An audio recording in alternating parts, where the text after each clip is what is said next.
Assalamualaikum warahmatullahi wabarakatuh. Kali ini kita akan membahas tentang pembuatan kuis ya, pembuatan kuis. Jadi pembuatan kuis ini berkaitan juga pembuatan ujian akhir ya, UTS atau UAS ya. Kita lihat ya. Pertama untuk membuat kuis kita klik tambahkan aktivitas atau sumber daya. Nah, pastikan ini sudah on ya. Mode ubahnya sudah on, pastikan agar muncul tombol-tombol ini. Sekarang kita tambahkan sebuah aktivitas atau sumber daya, kemudian pilih di aktivitas quiz, kemudian kita tambah. Nah, kemudian kita beri nama quiz topik. Nah, ini ada deskripsinya, bisa diisi bisa tidak. Kemudian ada banyak opsi di sini, banyak setting ya. Beberapa yang penting menurut saya adalah timing ya. Kemudian dalam timing ini kapan kuis itu terbuka ya, dan kapan kuis itu nanti tertutup gitu. Dan di sini bisa di set, pastikan kalau ini hendak di set pada tanggal tertentu, kita klik aktifkan gitu ya. Misalnya aktifkan kan tanggal 10 itu pukul 9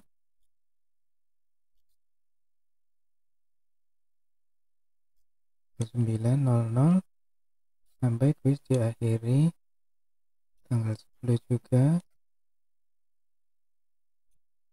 pukul 11 misalnya ini.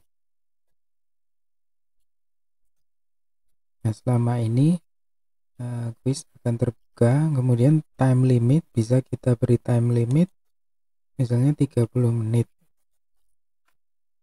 Jadi setelah dia memulai, dia hanya punya waktu 30 menit untuk mengisi seluruh kuis tersebut. Kemudian yang penting juga settingan layout. Oh ya, ini ketika waktu habis dia akan ada beberapa pilihan ya. Di sini yang open attempts are submitted automatically, maksudnya yang percobaan mereka langsung dikirimkan secara otomatis gitu ya. Nah, ada yang diberi waktu, kemudian mereka bisa mengirimkannya gitu ya. Nah, ini nanti bisa disesuaikan dengan pilihan Bapak Ibu sekalian. Kemudian terkait nilai ya, ini sangat terkait nanti dengan question behavior ya. Jadi ini kita lewati saja. Yang penting adalah layout. Nah, layout ini maksudnya dalam satu halaman itu akan ada berapa pertanyaan gitu ya. Jadi untuk satu halaman misalnya kita isi every 5 questions, jadi setiap 5 pertanyaan akan berganti halaman itu. Satu halaman isinya 5 pertanyaan. Nah, di sini ada tanda tanya yang bisa kita klik untuk kita bisa mendapatkan informasi lebih lanjut ya tentang opsi-opsi di sini gitu ya. Nah, untuk question behavior itu sini ada pilihan shuffle within questions. Maksudnya pilihan jawaban itu apakah diacak atau tidak gitu ya. Nah, kemudian ini bagaimana soal bersikap atau question behavior itu pilihan standarnya adalah deferred feedback. Jadi dia deferred feedback itu nanti feedbacknya setelah mereka mengisi, misalnya ada 10 soal kuis, di akhir baru mereka mendapat feedback. Ini banyak pilihan ya, Bapak Ibu bisa cek satu persatu ya, apa maksudnya adaptive mode itu. Adaptive mode no penalties, jadi adaptive mode itu sifatnya interaktif gitu ya, jadi mereka bisa mencoba beberapa kali gitu ya. Nah, kalau dengan penalties itu nanti mereka adaptive mode tapi mereka dalam satu soal bisa menjawab beberapa kali, jadi pilihan jawaban satu, pilihan jawaban A ternyata salah, dia bisa mengulangi lagi gitu. Nah ini bisa dicek lebih lanjut di di manual Moodle ya, terutama ya. Nanti ada beberapa ini yang mana yang cocok, tapi standarnya adalah deferred feedback ini gitu ya. Nah kemudian review options apakah? Nah review options ini sangat terkait dengan tadi bagaimana soal bersikap ya. Jadi question behavior kalau deferred feedback otomatis during attempt ini tidak bisa dipilih ya pilihan-pilihannya. Tapi kalau kita ke adaptive mode nanti dia bisa kita pilih ya, kita setting.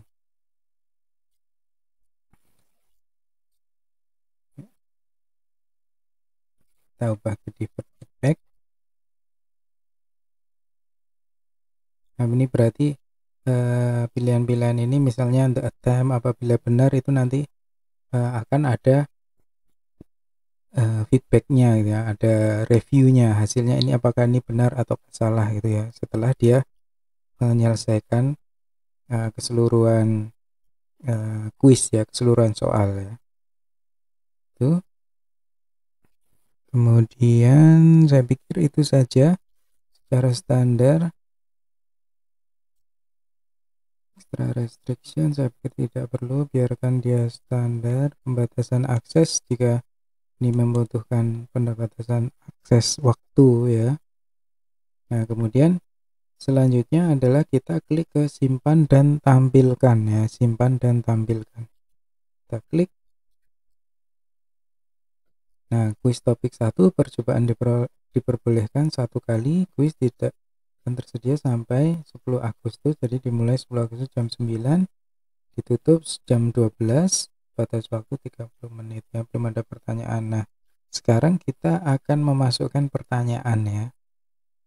Kita klik edit quiz.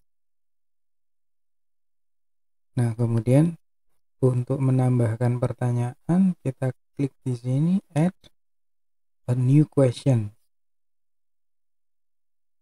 Di sini ada beragam jenis pertanyaan ya. Yang paling sering mungkin pilihan ganda ya. Ini klik pilihan ganda, kemudian kita klik tambah. Nah, di sini tinggal kita masukkan saja nama soal, misalnya soal bab 1 misalnya seperti itu. Teksnya pilihlah jawaban yang benar, misalnya seperti ini. Nah, tanda pengaturan awal 1, umpan balik umum. Ini nanti umpan balik secara umum setelah dia menyelesaikan bisa diisi bisa tidak. Nah kemudian jawaban tunggal atau ganda, misalnya ini jika jawabannya 1 ya cukup 1 jawaban gitu, acak pilihan atau tidak. Jika kita klik berarti pilihannya A, B, C, D itu nanti akan teracak gitu ya, akan random.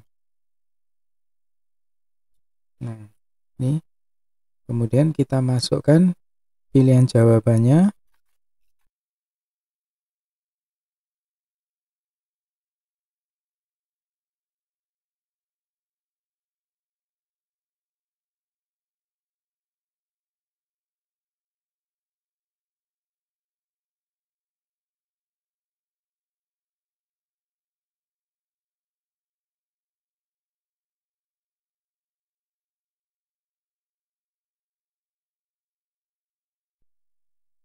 Oke, nah kemudian di sini ada umpan balik. Ini umpan balik untuk terkait jawaban-jawaban mereka pada pilihan jawaban tersebut gitu ya, bisa diisi bisa tidak. Nah nanti bisa kita sesuaikan. Ini tidak penting, yang penting sekali adalah bahwa kita harus memberikan nilai ya. Jadi misalnya satu jawaban saja berarti harus ada satu jawaban yang kuncinya itu mendapatkan 100% gitu ya. Nah yang lain tidak ada gitu ya. Kalau jawab ini berarti dia salah gitu ya. Ini saya klik dengan jawaban benar. Nah itu, kemudian simpan perubahan dan lanjutkan penyuntingan atau klik simpan perubahan. Nah, sekarang kita kembali lagi ke halaman kuis ya. Jadi di sini di halaman pertama sudah ada satu soal ya. Soal bab 1, pilihlah jawaban yang benar. Untuk melihat previewnya kita klik ini, tanda ini. Nah, seperti ini. Tadi ini ada di A, sekarang ada di pertama ya, sekarang ada di D karena dia diacak gitu ya.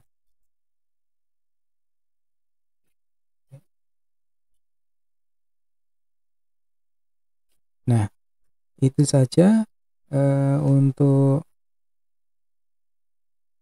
pengisian soal ya. Jadi kita perlu tambahkan semua di sini ya, satu persatu ya. Tambah apa? Pertanyaan baru, pertanyaan baru, pertanyaan baru. Nah, tentu saja kalau kuis pendek itu akan sangat mudah, tapi kalau banyak soal yang hendak kita buat itu kita bisa menggunakan dari question bank ya, atau bank soal ya. Nah, ini akan kita bahas pada video berikutnya. Nah, baik, itu saja untuk pembuatan kuis ya. Terima kasih, semoga bermanfaat. Wassalamualaikum warahmatullahi wabarakatuh.